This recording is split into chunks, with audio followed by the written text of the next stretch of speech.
Hey everybody, Mother Jenna, Father Greg here on July 4th. Independence Day. Independence Day, yeah, the Feast of Independence Day, which is one of the very rare occasions when a non-religious holiday is observed as a feast of the church. And we'll start off with a reading and then we'll maybe speak to that a little bit. So this is from Ecclesiasticus. Do not get angry with your neighbor for every injury, and do not resort to acts of insolence. Arrogance is hateful to the Lord and to mortals, and injustice is an outrage to both. Sovereignty passes from nation to nation on account of injustice and insolence and wealth. All right.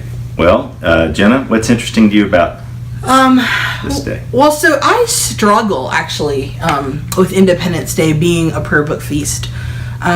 You said one of the few instances where a non-religious holiday, and I struggle with the fact that Independence Day being in the prayer book kind of makes it a religious holiday. Right. And I know there's a lot of different ways to think about the relationship between church and nation state, and that there have been a lot of different ways in Anglican heritage to think about that relationship. But I have sort of a knee-jerk reaction, a knee-jerk bias, that for me, there's danger in anything that could look like it's sort of elevating the nation state to deserve our loyalty on a par with Christ and His church. When I think that often the demands Jesus makes of us are sometimes counter to the demands that the nation state makes of us. So my natural inclination is to really struggle with this, and so I'm grateful that Independence Day is a prayer book holiday because it keeps me in check and it keeps my assumptions and my biases in check. So that's really all I've got for today. What about you? Well, like you, the reasons for it being a feast day are a little fuzzy for me. But I guess my internal biases now at middle age are that I kind of really love that. Mm-hmm. I think that part of our mission is to be missionaries to the state, right, as Christians, and serving our country is one way of being faithful. And yet because those are my own biases, I need to check right now in the other direction, right? To remember that tension is something that is because of the abuses sometimes when those things get too intertwined. So what I'm remembering in our coming at it from slightly different angles is what Ecclesiasticus says, which is to avoid the arrogance, mm-hmm. right? If we have arrogance that our interpretations or our biases or our lenses or whatever are the righteous ones, then it leads to a lot of bad stuff, including maybe our downfall.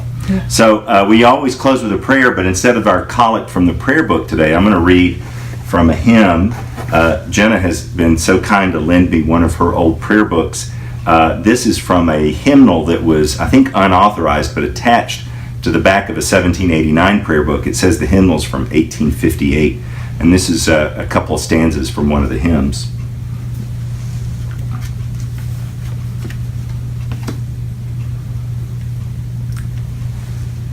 This is a hymn for public mercies and deliverances. Let us pray.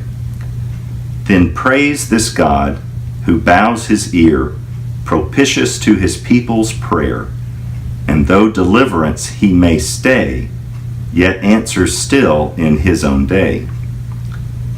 Till every public temple raise a song of triumph to thy praise, and every peaceful private home to thee a temple shall become. Still be it our supreme delight to walk as in thy glorious sight, still in thy precepts and thy fear, till life's last hour to persevere. Amen. Amen. Happy Independence Day, everybody. Yeah, good to be with you. Bye now. Have a good day.